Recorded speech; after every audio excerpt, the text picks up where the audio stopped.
왜 이상하게 나만 늘 손해보는 것 같을까요? 부탁을 거절하지도 못하고 거절한 뒤에는 죄책감에 시달리고 어느새 나만 계속 지치고 있는 건 아닐까요? 상대를 배려하는 것도 착하게 사는 것도 좋은 일이지만 가끔은 그 착함이 오히려 내 삶을 무너뜨릴 수 있다는 걸 아시나요? 많은 사람들이 착한 사람이 좋은 사람이라고 믿습니다. 그래서 싫은 소리 한마디 못하고 불합리한 부탁에도 웃으며 괜찮아요 라고 말하죠.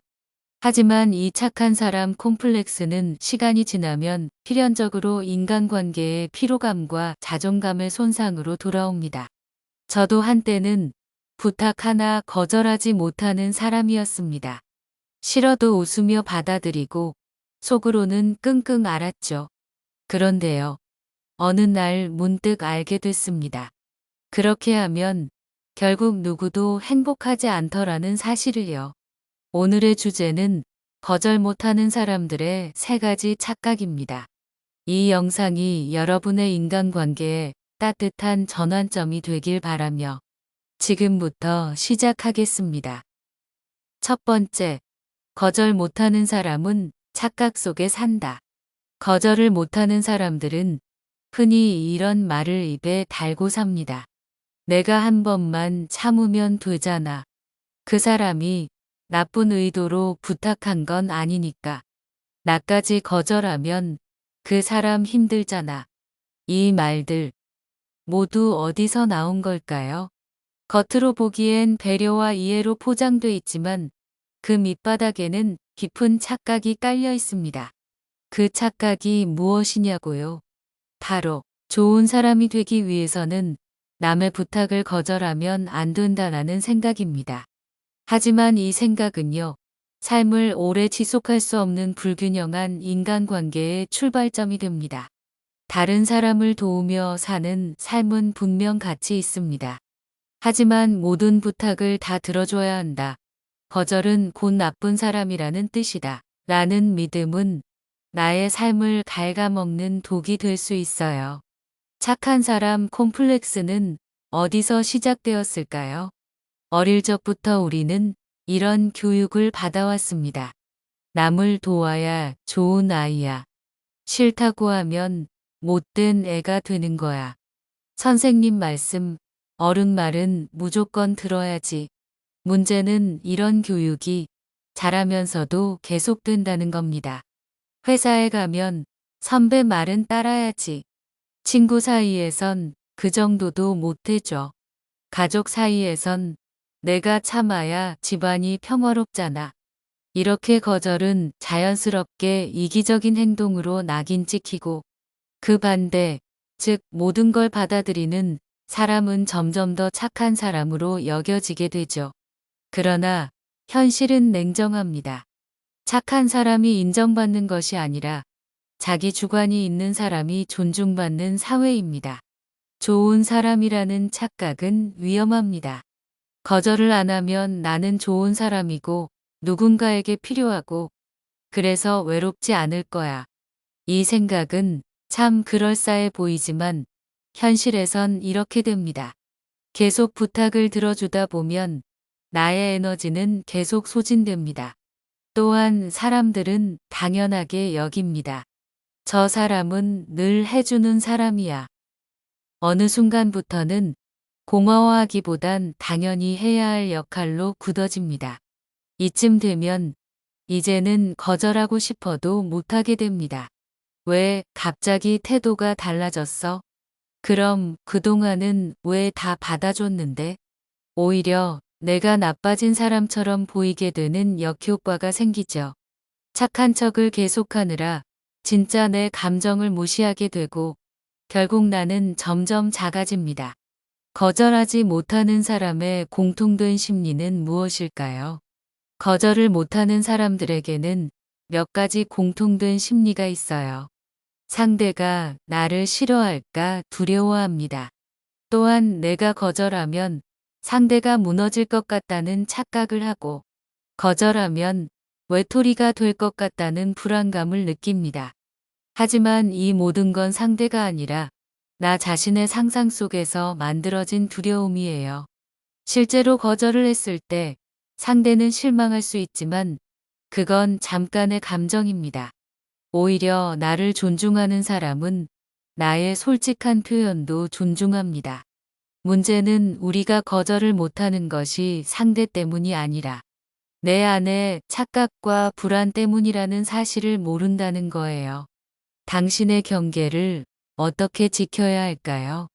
거절을 못한다는 것은 결국 자기 경계를 지키지 못한다는 뜻입니다.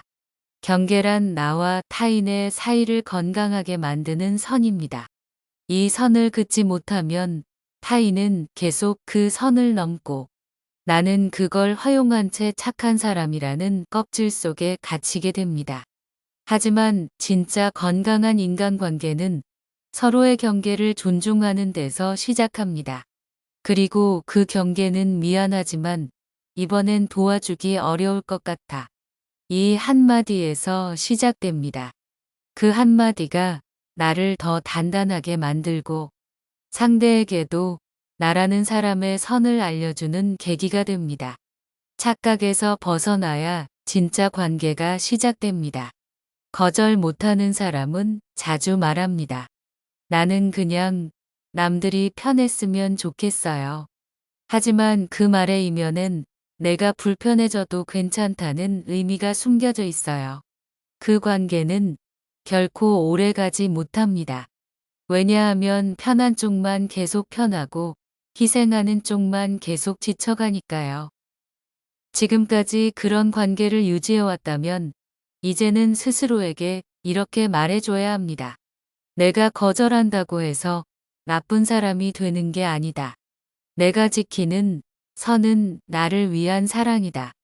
이제는 착각에서 벗어나야 할 시간입니다. 거절할 줄 아는 사람만이 진짜 나를 지키고 진짜로 건강한 관계를 맺을 수 있습니다. 두 번째, 거절은 곧 존중이다. 그래도 부탁하는데 어떻게 거절해요? 그 사람 마음이 얼마나 어려웠으면 나한테 말했겠어요. 거절을 못하는 사람들의 가장 흔한 말이죠. 언뜻 보면 이 말에는 상대를 배려하는 마음이 담긴 것처럼 보입니다. 하지만 그 배려는 정말 상대를 위한 것이었을까요? 어쩌면 그건 상대의 부담을 덜어주기 위한 게 아니라 나의 불편함을 피하려는 회피였던 건 아닐까 하는 의문을 던져야 합니다. 거절은 차갑고 무례한 행동이 아닙니다. 오히려 단호하게 거절하는 것이 진짜로 상대와 나를 모두 존중하는 태도일 수 있습니다. 싫다고 말하는 게 죄 같아요. 어떤 사람들은 싫다고 말하는 것 자체가 남을 힘들게 하는 일이라고 믿습니다. 그래서 웬만하면 하지 않으려 하죠. 하지만 곰곰이 생각해보면 이것은 참 이상한 감정입니다. 왜 내가 싫은 감정을 표현하는 것이 죄가 되어야 할까요? 싫은 일을 거절하지 않으면 그 싫은 감정은 결코 사라지지 않습니다. 오히려 쌓입니다. 그리고 그 감정은 결국 수동적인 분노나 피로감, 혹은 관계를 끊고 싶은 충동으로 폭발하게 됩니다. 단순히 말해서 싫다고 제때 말하지 않으면 관계가 진짜로 망가진다는 거예요. 왜냐하면 우리는 결국 그 감정을 참지 못하고 어느 순간 상대에게 폭발하게 되거든요. 내가 언제까지 너 부탁만 들어줘야 해. 넌 나를 너무 당연하게 생각하는 것 같아. 그때는 이미 늦었습니다. 상대는 그동안 아무 말도 안 하더니 왜 갑자기 이래? 라고 반응하게 됩니다. 진짜 존중은 진짜 마음을 표현하는 것입니다. 우리는 관계에서 흔히 겉으로만 괜찮은 척합니다. 부탁이 들어오면 응, 알겠어. 할게. 하지만 마음속에선 아, 또야. 나도 힘든데. 라는 감정이 들죠. 이런 관계는 겉으로는 평화롭지만 실제로는 가짜 친절에 불과합니다. 진짜 존중이란 무엇일까요? 상대가 나에게 솔직하게 말할 수 있도록 여지를 주는 것. 그리고 나도 내 마음을 왜곡 없이 말할 수 있는 용기를 갖는 것입니다. 미안하지만 이번 부탁은 들어줄 수 없을 것 같아. 나도 지금 좀 지쳐 있어서. 이렇게 말하는 순간 상대는 당황할 수는 있어도 당신이 더는 무조건 받아주는 사람이 아니라는 걸 알게 됩니다.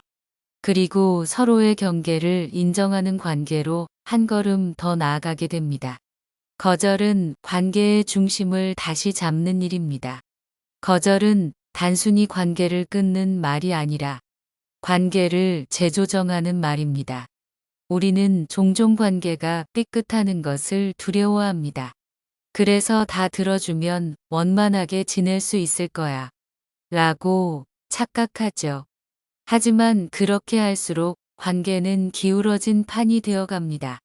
한 사람은 계속 요청하고 다른 한 사람은 계속 참고 들어주고 결국 둘 다 지칩니다. 관계란 균형이 있어야 합니다. 거절은 바로 이 균형을 다시 맞추는 행위입니다. 이건 할 수 있고 저건 못해. 이 선을 명확히 하면 상대는 처음엔 어색해도 점점 더 당신을 명확한 사람으로 인식하게 됩니다. 그리고 명확한 사람은 가볍게 여겨지지 않습니다. 도움도 받을 줄 알고 거절도 할 줄 아는 사람에게 사람들은 오히려 더 신뢰를 느낍니다. 단호함은 무례함이 아니라 나를 지키는 힘입니다. 많은 사람들이 단호함과 무례함을 헷갈려 합니다. 하지만 단호함은 말의 방식이 아닙니다. 태도의 진심에서 나옵니다. 이번엔 정말 미안해요. 도와드리고 싶지만 지금 제 상황이 여의치 않아서요. 이렇게 말할 수 있는 단호함은 상대에게 상처를 주지 않으면서도 내 입장을 지키는 힘입니다. 단호함은 사람을 밀어내는 게 아닙니다. 오히려 나를 명확히 표현함으로써 상대가 나를 더 정확히 이해하게 하는 것입니다. 그래서 진짜 건강한 인간관계일수록 서로 단호할 수 있어야 하고 그 단호함을 인정할 수 있어야 합니다. 나를 지키는 거절과 그 안에 담긴 존중. 거절을 잘한다는 건 결국 내 감정을 소중하게 여긴다는 뜻입니다. 그리고 그런 사람이야말로 다른 사람의 감정도 진심으로 존중할 줄 아는 사람입니다. 관계를 유지하는 데 있어 중요한 건 받아주는 기술이 아니라 내 마음을 진실하게 전하고 조율하는 태도입니다. 그 중심에 바로 단호하지만 예의 있는 거절이 있습니다. 거절이 곧 존중입니다. 그 존중은 나 자신에게 그리고 상대에게 동시에 작용합니다. 이제는 그 단호함을 두려워하지 마세요. 거절은 결코 관계를 무너뜨리지 않습니다. 오히려 관계를 건강하게 지키는 기술입니다. 세 번째, 거절하지 못하면 결국 나만 남는다. 한 번만 더 들어주자. 이번만 참자. 그래, 괜찮아. 나는 좀 손해보면 되지 뭐. 이렇게 생각하며 살아온 시간이 누적되면 어느 순간 우리는 관계라는 이름의 무게에 짓눌리게 됩니다. 눈치 보며 살고 부탁을 외면하지 못하고 내 감정을 억누르며 살아가는 삶. 그 끝에 남는 건 이상하게 허전하고 쓸쓸한 나 자신입니다. 도와준 사람은 많은데 정작 내 곁엔 아무도 없더라. 이 말을 떠올리는 사람 많을 겁니다. 거절하지 못하는 사람의 끝은 혼자만의 외로움으로 이어지기 쉽습니다. 왜일까요? 좋은 사람으로 살면 사람은 뭐일까? 우리는 어릴 때부터 좋은 사람이 되라고 배웠습니다.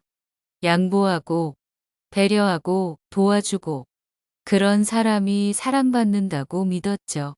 그래서 우리는 어떤 부탁이 와도 그 정도는 해줘야지 내가 참으면 되잖아 라고 생각하며 살아갑니다. 하지만 안타깝게도 세상은 그렇게 단순하지 않습니다. 진짜 좋은 사람은 모두를 만족시키는 사람이 아니라 스스로를 먼저 존중할 줄 아는 사람입니다.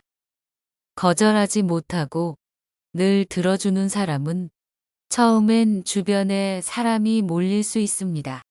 하지만 그 관계들은 대부분 필요에 의해 얽힌 관계입니다. 그 사람이 도움이 되지 않는 순간부터 서서히 그 주인은 조용해지기 시작하죠. 거절을 못하는 사람은 소비됩니다. 거절을 못한다는 건 결국 내 시간을, 내 에너지를, 내 감정을 계속해서 소모하게 만든다는 뜻입니다. 그리고 그걸 감사하게 여기는 사람보다 당연하게 여기는 사람이 더 많습니다. 너는 원래 잘 들어주잖아. 내가 도와줄 줄 알았어. 너니까 말하는 거야. 이런 말들을 듣다 보면 처음엔 뿌듯했던 마음이 점점 짜증과 상처로 바뀌게 됩니다. 그리고 결국 이 사람들이 나를 좋아했던 게 아니구나. 그냥 나한테 기대고 싶었을 뿐이었구나. 라는 진실을 깨닫게 됩니다. 당신이 거절하지 못했던 수많은 날들이 관계에 신뢰를 쌓아온 게 아니라 오히려 당신을 편리한 도구로 만들고 있었던 거예요. 나만 희생한 관계는 오래가지 못한다. 모든 관계는 상호성이 있어야 합니다. 기브 앤 테이크. 줄 줄도 알고 받을 줄도 알아야 관계는 건강해집니다. 그런데 거절하지 못하는 사람은 늘 주는 쪽에만 서 있습니다. 받는 법을 몰라요. 받을 기회조차 스스로 차단해버리죠. 난 괜찮아. 이 정도는 할 수 있어. 부탁할 수 있는 게 어딘데 들어줘야지. 이런 식의 태도는 당장은 관계를 유지하는 데 도움이 되지만 장기적으로는 자신을 소모시키고 그 관계를 기울어지게 만듭니다. 그리고 결국 지친 당신만 그 관계에 남게 됩니다. 다른 사람들은 더 이상 당신에게 기대할 수 없다고 느낄 때 자연스럽게 떠나버리기 때문입니다. 어차피 다 떠나 결국 나만 남아. 거절하지 못하고 살아온 사람들이 가장 많이 하는 말입니다. 하지만 정작 그 떠난 사람들이 왜 떠났는지 우리는 잘 모릅니다. 혹시 당신이 그들에게 너무 많은 걸 들어주었기에 그들은 당신을 지루한 사람으로 느끼지 않았을까요? 혹은 당신이 언제나 싫은 말 못하는 사람이었기 때문에 그들은 당신과의 관계에서 자극이나 진짜 대화를 못 느꼈던 건 아닐까요? 때론 상대가 떠난 이유는 거절하지 못했기 때문이 아니라 거절조차 하지 않으면서 관계를 억지로 이어가려 했던 당신의 태도에 있는지도 모릅니다. 나를 지키는 말과 진짜 관계를 만드는 시작. 거절은 단절이 아닙니다. 진짜 관계를 시작하는 가장 인간적인 표현입니다. 거절을 통해 나는 내 선을 분명히 하고 상대는 그 선을 존중할 수 있는 기회를 가집니다. 그 선 위에서 이루어지는 관계는 진심이 통하고 억지로 버텨야 하지 않으며 오래도록 갈 수 있습니다. 거절을 하지 않으면 상대는 당신을 오해하게 되고 당신은 점점 관계에서 사라지고 맙니다. 거절을 해야 당신이 어떤 사람인지 드러나고 그 모습 그대로 사랑받을 수 있게 되는 겁니다. 결국 남는 것은 당신의 선택입니다. 거절은 어려운 선택입니다. 하지만 그 선택을 미루고 미루다 보면 당신 곁에 남는 건 지친 당신 자신뿐이라는 걸 기억하세요. 모두를 만족시킬 수는 없습니다. 모두에게 착한 사람이 될 수도 없습니다. 그 욕심을 버리는 순간 당신은 진짜 관계를 만나기 시작할 수 있습니다. 거절하지 못하면 결국 나만 남는다. 이 말은 결국 나를 위한 최소한의 존중이 나를 지킬 수 있는 유일한 길이라는 뜻입니다. 이제는 용기를 내요. 거절이라는 단어를 관계를 위한 기술이 아닌 사람을 위한 마음의 표현으로 받아들여 보세요. 우리는 종종 착각합니다. 한 번쯤은 참을 수 있지. 내가 조금 손해보면 관계가 유지되지 않을까라고요. 하지만 그 한 번쯤이 반복되면 결국 그 관계는 당신에게만 이득이 없는 관계가 됩니다. 거절하지 못하는 당신의 착한 마음은 때로는 누군가에게 편리한 사람으로 이용당하는 길이 되어버립니다. 착하다는 말이 꼭 좋은 의미만은 아닙니다. 당신이 상대를 배려한 만큼 자신도 보호하는 방법을 배워야 합니다. 진짜 괜찮은 관계는 거절해도 무너지지 않고 오히려 건강하게 이어집니다. 계속 손해 보지 않기 위해선 노라고 말할 수 있는 용기가 필요합니다. 이 영상이 당신에게 그런 용기를 건넬 수 있길 바랍니다. 오늘의 주제는 내가 늘 손해보는 이유 거절 못하는 사람들의 착각이었습니다. 오늘의 영상을 보시면서 공감이 가는 부분이나 반대되는 의견이 있다면 댓글로 남겨주시면 큰 힘이 될 것 같습니다. 구독과 좋아요를 한 번씩 해주시면 감사한 마음으로 인간관계와 처세술, 지혜에 대해 더욱 좋은 이야기로 찾아뵙겠습니다. 오늘도 여러분의 더 나은 한 해가 되길 바랍니다. 끝까지 시청해 주셔서 감사합니다. 삶의 항해였습니다.